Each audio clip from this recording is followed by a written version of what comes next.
കൂട്ടുകാർക്ക് നല്ലൊരു രാത്രി ആശംസിച്ചുകൊണ്ട് നമുക്ക് നേരെ ഇഷിതയുടെയും മഹേഷിന്റെയും നാളത്തെ നല്ലൊരു പ്രൊമോ വിശേഷം കേട്ടാലോ. ആദ്യമായി കാണുന്നവരാണെങ്കിൽ ചാനൽ ഇഷ്ടപ്പെട്ട ഒന്ന് സബ്സ്ക്രൈബ് ചെയ്യാൻ മറക്കരുത്. അതോടൊപ്പം തന്നെ വീഡിയോ ഇഷ്ടപ്പെടുവാണെങ്കിൽ ലൈക്ക് ചെയ്യാനും മറക്കരുത് കേട്ടോ. നമ്മുടെ മുന്നോട്ടുള്ള യാത്രയിൽ നിങ്ങളുടെ ലൈക്ക് സപ്പോർട്ടുമാണ് നമുക്ക് പ്രചോദനം തന്നുകൊണ്ടിരിക്കണേ. അപ്പൊ നമുക്ക് നേരെ നമ്മുടെ വിശേഷത്തിലേക്ക് അങ്ങോട്ട് പോയാലോ. അങ്ങനെ ഇന്നത്തെ വിശേഷം നമ്മൾ കണ്ടു. ഹോസ്പിറ്റലിൽ വിട്ട് ദേഹം കൊണ്ട് മനസ്സിനെയൊക്കെ വീട്ടിലേക്ക് പോവാണ്. ഈ സമയത്താണ് ആഷിതയോട് പറയുന്നത്, അതെ നിന്നെ ഞങ്ങൾ ഇവിടെ ഉപേക്ഷിച്ചിട്ട് പോവാ, എന്റെ മോൻ ഇനിയിപ്പം നീ എന്നൊരു ഭാര്യ വേണ്ടെന്ന് പറയണം. ഇത് കേട്ടത് മാഷും എല്ലാരും കൂടെ ഒരു നിമിഷം ഞെട്ടിപ്പോവാണ്. പെട്ടെന്ന് മാഷു വന്നിട്ട് എന്താ മനസ്സിനി എന്തൊക്കെയാ പറയണേ, നിങ്ങളുടെ മകന്റെ ഭാര്യയല്ലേ ഇവളെന്ന് ചോദിക്കുകയാണ്. മകന്റെ ഭാര്യ പോലും ഇതേ കൂടുതൽ എന്നെ കൊണ്ടൊന്നും പറയിപ്പിക്കരുത് മാഷേ.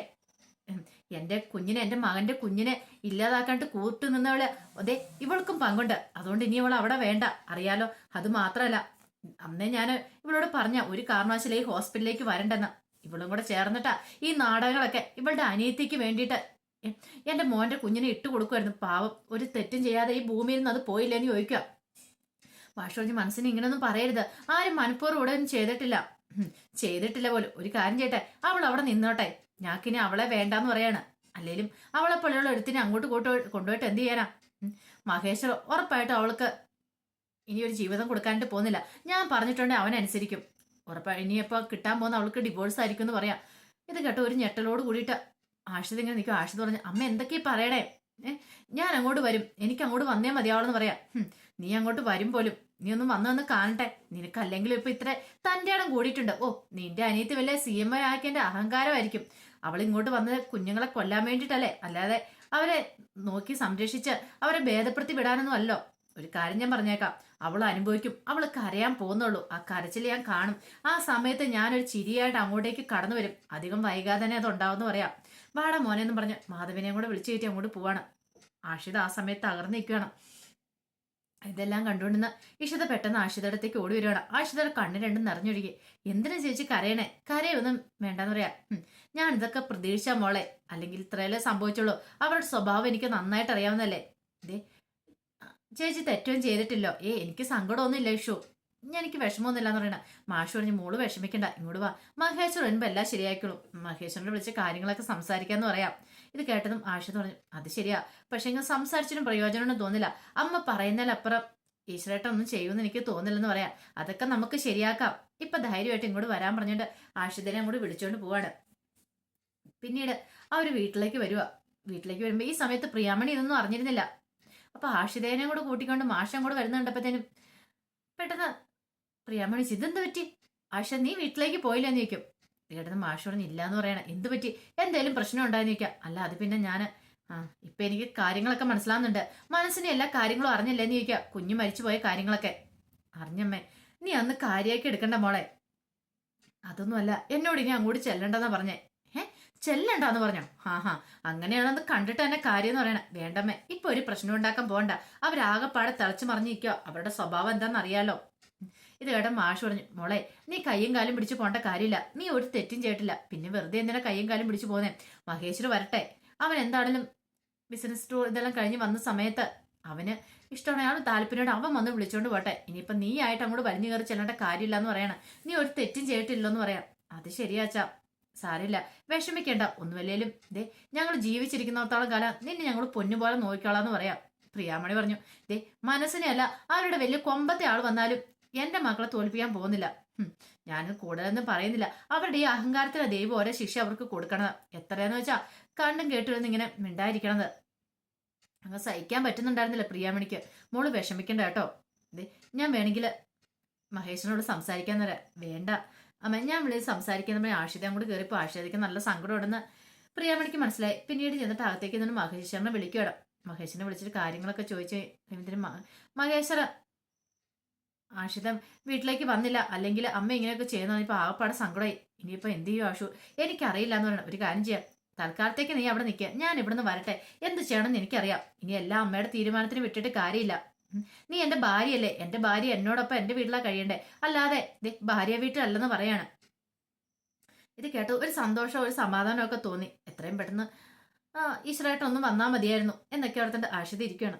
ഈ സമയം മാഷ് എന്ത് ചെയ്യാണ്, പുറത്തേക്ക് പോകാനായിട്ട് അങ്ങോട്ട് ഇറങ്ങുവാണ്. അങ്ങനെ ഇറങ്ങുന്ന സമയത്താണ് അങ്ങോട്ട് മഹേഷ് വരുന്നുണ്ട്. മഹേഷിനെ കണ്ടതും ഒരു നിമിഷം മാഷ് നിന്നു. പിന്നീട് മഹേഷിന്റെ അടുത്തേക്ക് ചെല്ലുവാണ്. ഇത്രയും കാലമായിട്ട് അങ്ങനെ അവര് തമ്മിൽ അധികം സംസാര കാര്യങ്ങളൊന്നും ഉണ്ടായിട്ടില്ല. പിന്നീട് മഹേഷിനോട് ചോദിച്ചു സുഖമാണോന്ന് ചോദിക്കുക. ഇത് കേട്ടതും മഹേഷ് പറഞ്ഞു സുഖമാമ മഷയെന്ന് പറയണം. എനിക്കറിയാം നല്ല വിഷമം കാണും. ചിപ്പിമോള് പോയതുകൊണ്ട് ഇവിടെ അതേ ഒരു മൂഡ് ഓഫിൽ എൻ്റെ മോളും. ചിപ്പിമോൾ ഇല്ലാത്തതുകൊണ്ട് അവൾക്ക് നല്ല വിഷമ. രാത്രി പോലും അവൾക്ക് നേരം കൊണ്ട് ഉറങ്ങാൻ പോലും പറ്റുന്നുണ്ടെന്ന് തോന്നില്ല. അവൾക്കും അത്ര ഇഷ്ടമായിരുന്നില്ല ചിപ്പിമോളെന്ന് ചോദിക്കുക. ഇത് കേട്ട മഹേഷ് ഒന്നും മിണ്ടിയില്ല. മോന്റെ വിഷമം എനിക്ക് മനസ്സിലാവുന്നുണ്ട്. പക്ഷെങ്കിൽ എന്ത് ചെയ്യാനാ, ചില സമയത്ത് വിധി നമ്മൾക്ക് എതിരായിട്ടായിരിക്കും എന്ന് പറയണ. അല്ല എന്തേ രാമനാഥൻ എന്തെന്ന് ചോദിക്കണം. അച്ഛനകത്തുണ്ടെന്ന് പറയണം. അല്ല മോനോട് ഞാനൊരു കാര്യം ചോദിക്കണമെന്ന് വിചാരിച്ചുകൊണ്ടെങ്കിൽ കുറെ നാളായെന്ന് പറയണം. അല്ല എന്താ മാഷെ എന്താ കാര്യം ചോദിക്കേ? ഒന്നുമില്ല. അല്ലെങ്കിൽ വേണ്ടാന്ന് പറയണം. മാഷിന് എന്തോ എന്നോട് ചോദിക്കാനുണ്ടെന്ന് മനസ്സിലായി. പക്ഷെ അത് വേണ്ടാന്ന് വെച്ചിരിക്കുകയാണ്. പിന്നെ എന്റെ മോള് പിന്നെ അന്ന് ചാനലിനകത്ത് വന്ന് പറഞ്ഞ കാര്യങ്ങളൊക്കെ അത് അറിയാലോ എന്തുകൊണ്ടാന്ന്. അത് അവളെക്കുറിച്ച് മോശമായിട്ട് പറഞ്ഞെന്ന് പറഞ്ഞുകൊണ്ട് അവൾ അങ്ങനെയൊക്കെ ഒന്ന് പറഞ്ഞേ. ഒരു പക്ഷെ അതിന്റെ പേരിലാണോ ഇനിയിപ്പം ചിപ്പിമോളെ മോന് നഷ്ടപ്പെട്ടതെന്ന് എനിക്കറിയത്തില്ല. പിന്നെ എന്റെ മോളുടെ സ്വഭാവം അറിയാലോ. അവൾക്ക് ദേഷ്യം വന്നിട്ടുണ്ടെങ്കിൽ പിന്നെ അവള് ദേഷ്യം കാണിച്ചോണ്ടിരിക്കും. പക്ഷെ പുറമെ കാണിക്കും ദേഷ്യമുള്ളൂ കേട്ടോ. അവൾ ആള് പാവാ. അവൾ ഉദ്ദേശിക്കുന്ന പോലെ ഒന്നും അല്ല. പിന്നെ നിങ്ങളെക്കുറിച്ച് ഇടയ്ക്കിടയ്ക്ക് പറയാറുണ്ട്. എന്തായിരിക്കും എന്ന് എനിക്കറിയാം. പക്ഷെ പറയണ്ട. ഓന്തിന്റെ സ്വഭാവം മാറുന്നേ അങ്ങനെയൊക്കെ ആരെ പറയുന്നേ. ഞാൻ ഓന്തെന്ന അങ്ങനെ അവളെ ഇടയ്ക്കിടയ്ക്ക് എന്നെ സംബോധന ചെയ്യാറുണ്ടെന്ന് പറയണം. എന്നോട് ഇടയ്ക്ക് ഇന്നാളൊക്കെ ഞങ്ങൾ കണ്ടുമുട്ടുന്ന സമയത്ത് വിളിക്കും നിങ്ങൾക്ക് ഓന്തിന്റെ സ്വഭാവമാ, നിങ്ങൾ ഓന്താന്നൊക്കെ എന്നോട് പറയാറുണ്ടെന്ന് പറയാം. ഇത് കേട്ടെന്ന് മാഷിന് മനസ്സിലായി. കാരണം ഇഷിതയും മഹേഷും തമ്മിൽ അടുപ്പമുണ്ടായിരുന്നു. അടുപ്പെന്ന് പറഞ്ഞാൽ അത് മറ്റു രീതിയിലല്ല. ഇവർ തമ്മിൽ സംസാരം കാര്യങ്ങളൊക്കെ ഉണ്ടായിരുന്നു. പക്ഷെ ആ സമയത്താണ് ചിപ്പിമോളുടെ പ്രശ്നം വന്നത്. അതോടുകൂടി അതും കൂടെ ഇല്ലാതായി. മഹേഷ് പറഞ്ഞു എനിക്കറിയാം ഞാനിപ്പോൾ ശരിക്കും ഒന്നിന്റെ സ്വഭാവം തന്നെ കാണിച്ചുകൊണ്ടിരിക്കുന്നത്. പക്ഷേ എങ്കിൽ എന്ത് ചെയ്യാൻ പറ്റും, മനുഷ്യരല്ലേ മാഷേ, മാറാതെ പറ്റില്ലല്ലോ എന്ന് പറയാണ്. എനിക്കത് ചിപ്പിമോളെ കിട്ടണം, അത് മാത്രം എൻ്റെ മനസ്സിലൊരു ആഗ്രഹമുള്ളൂ. 10-ാം തീയതിയാണ് അവളുടെ കേസ് വിളിക്കുന്നത്. ആ സമയത്തും കൂടെ അവളെ കിട്ടിയില്ലെങ്കിൽ ഞാൻ ആകെപ്പാടെ തകർന്നു പോകും മാഷെന്ന് പറയാം. എനിക്കറിയാം മോൻ്റെ അവസ്ഥ എന്നൊക്കെ പറഞ്ഞ് മാഷ ആശ്വസിപ്പിക്കുന്നുണ്ട് മഹേഷിനെ. പിന്നീട് മഹേഷ് അങ്ങോട്ട് കയറി പോവാണ്. അങ്ങനെ മാഷ അകത്തേക്ക് വന്നു. അപ്പോഴാണ് ഇഷിത അങ്ങോട്ട് കയറി വരുന്നത്. ഇഷിത വന്നു കഴിഞ്ഞപ്പോഴത്തേനും പ്രിയാമണി അങ്ങോട്ട് ചെന്നു. പ്രിയാമണി എന്നിട്ട് ചോദിച്ചു അല്ല വേറെ എന്തെങ്കിലും വിവരം അറിഞ്ഞോ, ആ ദേഹനെ കുറിച്ചുള്ള കാര്യങ്ങൾ എന്തെങ്കിലുമൊക്കെ അറിയാമെന്ന് ചോദിക്കാം. ഇത് കേട്ട് കഴിഞ്ഞപ്പോഴത്തേനും പറഞ്ഞു ഇല്ലമ്മേ ബയോപ്സിക്ക് അയച്ചിട്ടല്ലേ ഉള്ളൂ, അതിന്റെ റിസൾട്ട് ഒന്നും വന്നിട്ടില്ല, ക്യാൻസർ ആണോ ഒന്നും തീരുമാനിച്ചിട്ടില്ല എന്ന് പറയണം. ഇത് കേട്ടാ മാഷ് പറഞ്ഞു ഇനിയിപ്പോൾ എന്താണെങ്കിലും ഏതാണെങ്കിലും നമ്മുടെ മോളുടെ ജീവിതം പോയില്ലേ, ഇനിയിപ്പം ആ കുട്ടിയുടെ ജീവിതം കൂടെ തരാറെന്നാ മതിയായിരുന്നു, ഒന്നും സംഭവിക്കാതിരിക്കട്ടെ എന്ന് പറയണം. ശരിയാ പാവം, എത്രയാന്ന് പറഞ്ഞൊരു പെണ്ണല്ലേ, ഒരിക്കലും അമ്മയാളെന്ന് പറയുമ്പോൾ എത്രമാത്രം വിഷമം അവർക്കുണ്ടായിരിക്കുന്നു. ഇഷിതയും പറയാണ്. ഇത് കേട്ട് കഴിഞ്ഞാൽ മാഷും പ്രിയാമണിയും ഇഷിതയുടെ മുഖത്തേക്ക് നോക്കുക. കാരണം അവളുടെ മുഖത്ത് ആ ഒരു വിഷമം ഉണ്ടായിരുത്താൻ എനിക്കൊരിക്കലും അമ്മയാൻ സാധിക്കില്ല. അപ്പൊ അതേ വിഷമം മറ്റൊരു സ്ത്രീക്ക് ഉണ്ടാകുമ്പോൾ അത് എത്രമാത്രം ആഴത്തിലാണെന്ന് തനിക്ക് മനസ്സിലാക്കാൻ സാധിക്കും. പക്ഷെ മറ്റൊരാൾക്ക് അത് മനസ്സിലാക്കാൻ കഴിഞ്ഞെന്ന് വരത്തില്ല. പെട്ടെന്ന് ഇഷിത ഒന്നും പിന്നെ ഒന്നും മിണ്ടാതെ അങ്ങോട്ട് അകത്തേക്ക് പോയി കയറി വന്നിറങ്ങിയപ്പോഴത്തേനും മാഷ് പറഞ്ഞു അതെ ഞാൻ എന്നാ ഓന്തിനെ കണ്ടായിരുന്നു പറയും. ഓന്തോ? അതെ. ഓ മനസ്സിലായി എനിക്കിപ്പം മനസ്സിലായെന്ന് പറയണം. ആരെക്കുറിച്ചാണ് പറഞ്ഞത്? പെട്ടെന്ന് പറഞ്ഞ് മനസ്സിലായി മഹേഷിനെ കുറിച്ച്. എന്നിട്ട് ഓന്ത് എന്ത് പറഞ്ഞു? എന്ത് പറയാനാ, ഓന്തിന് ആ പടം മനസ്താപം അല്ലേന്ന് ചോദിക്കണം. ഇച്ചിരി മനസ്താപമൊക്കെ നല്ലതാന്ന് പറയണം. പക്ഷെ കഷ്ടമുണ്ട് കേട്ടോ, അയാളുടെ കാര്യം കുഞ്ഞില്ലാത്തതുകൊണ്ട് അയാൾക്ക് നല്ല ടെൻഷനാന്ന് തോന്നുന്നു. ഇഷ്യൂ നമ്മൾ ഉദ്ദേശിക്കുന്ന പോലെ ഒന്നും അല്ലാന്ന് പറയാം. അതെനിക്കറിയാം. കാരണം അയാൾ കുഞ്ഞിനെ അത്രമാത്രം സ്നേഹിക്കുന്നുണ്ടച്ചാ. പക്ഷെ എന്ത് ചെയ്യാൻ പറ്റും, ഇനിയിപ്പം അയാളുടെ കൈ കുഞ്ഞിനെ കിട്ടണമെങ്കിൽ അതിന് കുറെ ഫോർമാലിറ്റീസ് ഉണ്ട്. പോരാത്തരം ബാലാവകാശ കമ്മീഷനും വനിതാ കമ്മീഷനും ഒക്കെ ഏറ്റെടുത്ത കേസല്ലേ. രചന കുട്ടീനെ കൊണ്ടുപോയിരിക്കുക. പക്ഷെ രചനയുടെ കയ്യിൽ ചിപ്പിമോള് സേഫ് ആണെന്ന് എനിക്ക് ഒരു ഉറപ്പില്ലെന്ന് പറയാം. ആ തമ്പോള് നീ അങ്ങനെ പറഞ്ഞ് ഞാൻ പറഞ്ഞ അത്രയും പറഞ്ഞിട്ടാണ് പോവാ. കാരണം അവൾക്കറിയാം അന്ന് രചനയുടെ വീട്ടിൽ ചെന്നപ്പോൾ സംഭവിച്ച കാര്യങ്ങളൊക്കെ അതൊക്കെ മനസ്സിൽ വെച്ചുകൊണ്ടാണ് ഇഷിത അത് പറഞ്ഞ്. പിന്നീട് ഇഷിതയും കൂടെ കയറി ചെല്ലുമ്പോഴത്തേനും ആഷിത അവിടെ ഉണ്ടായിരുന്നു. ഇഷിതനെ കണ്ടതാ ആഷിത ഒന്ന് കെട്ടിപ്പിടിക്കുകയാണ്. ഇഷിത എന്തിനാ അയച്ച് വിഷമിക്കണം, സങ്കടപ്പെടുകയൊന്നും വേണ്ട. ഇതേ മഹേശ്വരായിട്ട് വന്നിട്ടുണ്ടെങ്കിൽ ഇങ്ങോട്ട് ഓടി വരുമല്ലേ എന്ന് ചോദിക്കുക. അതൊക്കെ എനിക്കറിയാം വിഷു, പക്ഷെ എങ്കിൽ എനിക്ക് നല്ല വിഷമമുണ്ടെന്ന് പറയണം. എനിക്കെൻ്റെ മോനെങ്കിലും കാണണമെന്ന് പറയാം.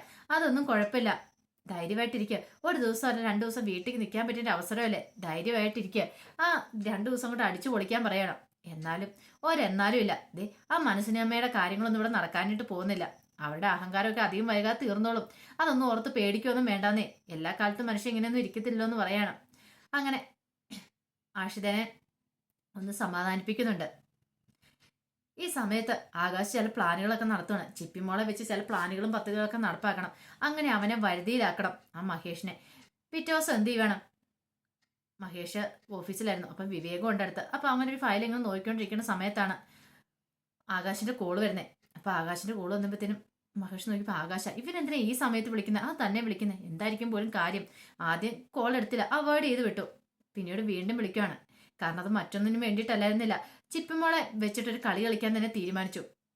ചിപ്പിമോളോട് മാക്സിമം ക്രൂരമായിട്ട് പെരുമാറുവാണെങ്കിൽ അത് അവന്റെ കാതിലെത്തി അവന് സഹിക്കാൻ പറ്റില്ല. ചിപ്പിമോളെ നോവിക്കുന്ന ആ ഒരു ഇത്, അതാണ് അവനെ ഏറ്റവും കൂടുതൽ വേദനിക്കുന്നത്. ഈ ലോകത്ത് വേറെ എന്ത് ചെയ്താലും അവന്റെ മനസ്സ് നോവില്ല, പക്ഷെ ചിപ്പിമോളെ വേദനിപ്പിച്ച് അവൻ നോവുന്നറിയാം. പിന്നീട് ചിപ്പിമോള് വളരെ ക്രൂരമായിട്ട് ആകാശ് പെരുമാറുവാണ്. ചിപ്പിമോൾക്ക് സങ്കടം സഹിക്കാൻ പറ്റുന്നുണ്ടായിരുന്നില്ല. പിന്നീട് ചിപ്പിമോളോട് നിന്റെ ഡാഡിനെ ഇപ്പം വിളിക്കും, നീ ഡാഡിയോട് സംസാരിക്കാൻ പറയുകയാണ്. എന്നിട്ടാണ് ആകാശ് മഹേഷിനെ വിളിക്കുന്നത്. അങ്ങനെ മഹേഷിനെ വിളിച്ച് കഴിയുമ്പം പിന്നെ അവസാനം മഹേഷ് കോൾ എടുത്തു. എന്നിട്ട് എന്താ എന്താ ആകാശ്, നീ എന്തിനാ വിളിച്ചെന്ന് ചോദിക്കാം. വിളിച്ച എന്തിനാന്ന് ഇപ്പൊ ഞാൻ കേൾപ്പിച്ചു തരാന്ന് പറയാം. പിന്നീട് ചിപ്പിമോളയിലേക്ക് ഫോൺ കൊടുക്കുക. പെട്ടെന്ന് ചിപ്പിക്ക് മനസ്സിലായി തന്നെ ഡാഡിയെ വിളിക്കുന്നു. ഡാഡി എന്നെ വന്ന് കൊണ്ടുപോവാ ഡാഡി, എനിക്കിവിടെ പറ്റുന്നില്ല ഡാഡി, എനിക്ക് സങ്കടം സഹിക്കാൻ പറ്റുന്നില്ല എന്നൊക്കെ പറഞ്ഞ് ചിപ്പിമോൾ അല്ലറ കരുവാണ് ഫോണിൽ കൂടെ. എന്നെ വന്ന് കൊണ്ടുപോവാ ഡാഡി, ഇവരെ തല്ലുവാ ഡാഡി എന്നൊക്കെ പറയണം. ഇതെല്ലാം കേട്ട് കഴിഞ്ഞപ്പോഴത്തേനും വല്ലാത്തൊരു ടെൻഷനായിപ്പോയി. ഒരിക്കലും പ്രതീക്ഷിച്ച കാര്യമല്ലത്. കാരണം ഇങ്ങനെ കൊണ്ടുപോയിട്ടുണ്ടെങ്കിലും കുഞ്ഞിനെ ഉപദ്രവിക്കണോ അങ്ങനെയൊന്നും അറിയില്ല. ഇതിനു മുമ്പ് തല്ല കിട്ടിയ കാര്യമൊന്നും ചിപ്പി പറഞ്ഞിട്ടുണ്ടായിരുന്നില്ല. രചന തല്ലിയ കാര്യമൊക്കെ ഇതൊക്കെ അറിഞ്ഞു കഴിഞ്ഞപ്പോഴത്തേനും വല്ലാത്ത ടെൻഷനായിപ്പോയി. സമനില തെറ്റുന്ന പോലെ ഒരു മഹേഷിന്. അങ്ങനെ ആകാശ് പറഞ്ഞു, കേട്ടില്ലേ അവളുടെ കരച്ചില്, എടാ നീ ഇനി ഓരോ നിമിഷം ഇവളുടെ കരച്ചിലും കേട്ടോണ്ടേ ഇരിക്കും, നിന്റെ സമനില തെറ്റും, നിനക്ക് ഭ്രാന്ത് പിടിക്കും. ആ ഭ്രാന്ത് കാണാനായിട്ട് വേണ്ടിയാ ഞാനിരിക്കുന്ന അറിയാലോ. ഈ ആകാശിനോട് കളിച്ചാൽ എങ്ങനെ ഇരിക്കും, നിന്നെ കളി പഠിപ്പിച്ച് കാണിക്കാന്ന് പറഞ്ഞിട്ട് കോളം കൂടെ കട്ട് ചെയ്യണം. ഹലോ ഹലോ പറഞ്ഞെങ്കിൽ അപ്പത്തേനും കോള് കട്ട് ചെയ്തിട്ടുണ്ടായിരുന്നു. വിവേകം നോക്കിയിരിക്കുന്ന സമയത്ത് തന്റെ മുന്നിലിരുന്ന ഫയലെല്ലാം കൂടെ എടുത്ത് എറിയുവാണ്. മഹേഷ് എന്ത് ചെയ്യണം നടത്തില്ല. വിവേകം ഓടിച്ചിട്ട് എന്താ മഹേഷെ കാണിക്കണമെന്ന് ചോദിക്കുക. നിനക്ക് എന്താ സമനില തെറ്റിയെന്ന് ചോദിക്കുക. മഹേഷ് ആകെപ്പാടെങ്കിലും വെട്ടി വേർത്തി നിൽക്കുകയാണ്. കാര്യം പറ, എന്താ പ്രശ്നം എന്ന് ചോദിക്കണം. അവന് ആകാശിന് എന്താ കാര്യം എന്താന്ന് ചോദിക്കുക. പിന്നീട് കാര്യങ്ങളൊക്കെ പറയാം. ഇത് കേട്ടുകഴിഞ്ഞപ്പോഴത്തേനും വിവേക് പറഞ്ഞു, ഇപ്പം നമുക്ക് എന്ത് ചെയ്യാൻ പറ്റും, അവന്റെ കസ്റ്റഡിയിലെ കുഞ്ഞ് അവളെ നമ്മുടെ കയ്യിലേക്ക് കിട്ടിക്കഴിഞ്ഞാലേ രക്ഷയോന്ന് ചോദിക്കുക. എനിക്ക് കിട്ടണം, 10-ാം തീയതി എന്നൊരു സമയം, ഇനി 10-ാം തീയതി വരെ എനിക്ക് ക്ഷമിക്കാൻ പറ്റില്ല, എനിക്ക് എന്റെ മോളെ കണ്ടാൽ മതിയാവുള്ളൂ പറയാണ്. എങ്ങനെ ആരുടെ കാല് പിടിച്ചിട്ടാണെങ്കിലും എനിക്ക് എന്റെ മോളെ കാണണം, എന്റെ മോളോട് സംസാരിക്കണം. അങ്ങനെ ഇരിക്കുമ്പോൾ പെട്ടെന്ന് അവന്റെ മുന്നിലേക്ക് ആ ഒരു മുഖം കടന്നു വരുന്നത് അത് മറ്റാരുടെ ആയിരുന്നില്ലേ, ഇഷിതയുടെ ആയിരുന്നു. ഇഷിതയെ കൊണ്ടൊന്ന് സംസാരിപ്പിച്ച് നോക്കിയാലോ, ഒരു പക്ഷേങ്കിൽ ഇഷിതയെ വിളിക്കുവാണെങ്കിൽ കോൾ അറ്റൻഡ് ചെയ്യും. അങ്ങനെ അറ്റൻഡ് ചെയ്യുവാണെങ്കിൽ തനിക്കൊന്ന് സംസാരിക്കാൻ പറ്റും. മുമ്പ് അവളോട് അവൾ തന്നോട് പറഞ്ഞ കാര്യമാണ്, പക്ഷെ അന്നും താൻ സമ്മതിച്ചില്ല. അങ്ങനെയാണെങ്കിൽ അതൊരു നല്ല കാര്യമാണല്ലോ. അങ്ങനെ മഹേഷ് രണ്ടും കൽപ്പിച്ച് ഇഷിതനെ വിളിക്കാൻ തന്നെ തീരുമാനിക്കുകയാണ്. ഇനിയിപ്പം അവളുടെ കയ്യെ കാലെ പിടിച്ചിട്ടാണെങ്കിലും തനിക്ക് തന്റെ കുഞ്ഞിനെ ഒന്ന് കാണണം. ഒരു പക്ഷെ ഇഷിതയ്ക്ക് ചിപ്പിമോളെ കുഴപ്പമൊന്നും ഉണ്ടായിരിക്കില്ല. ചിപ്പിമോളെ ഇഷിത വിളിക്കുകയാണെ വരുകയും ചെയ്യും. ഇഷിതയുടെ കൂടെ മിക്കാൻ രജനിക്ക് വിടാനൊരു മടിയും കാണത്തില്ല. അങ്ങനെയാണെങ്കിൽ ഇഷിതയുടെ ഒന്ന് പറഞ്ഞു നോക്കുവാണെങ്കിൽ, ഒന്ന് റിക്വസ്റ്റ് ചെയ്ത് നോക്കണം. ഒരുപക്ഷെ തന്റെ മോളെ തനിക്ക് കാണാനായിട്ട് സാധിക്കും. ഇനി തനിക്ക് തന്റെ മോളെ കണ്ടില്ല ഭ്രാന്ത് പിടിക്കുന്ന പോലെ മഹേഷിന് തോന്നുവാണ്. അപ്പൊ അതിന്റെ വിശേഷങ്ങളൊക്കെയാണ് നാളെ നമ്മൾ കാണാൻ പോകുന്നത്. കുഞ്ഞിനെ കാണാനായിട്ട് മഹേഷ് ശ്രമിക്കുന്നൊക്കെ ഉണ്ട്. ആ വിശേഷങ്ങളൊക്കെ നമുക്ക് എല്ലാവർക്കും കാത്തിരിക്കാം കേട്ടോ. ഒരിക്കൽ കൂടി എല്ലാവർക്കും നല്ലൊരു രാത്രി ആശംസിച്ചു നിർത്തുന്നു.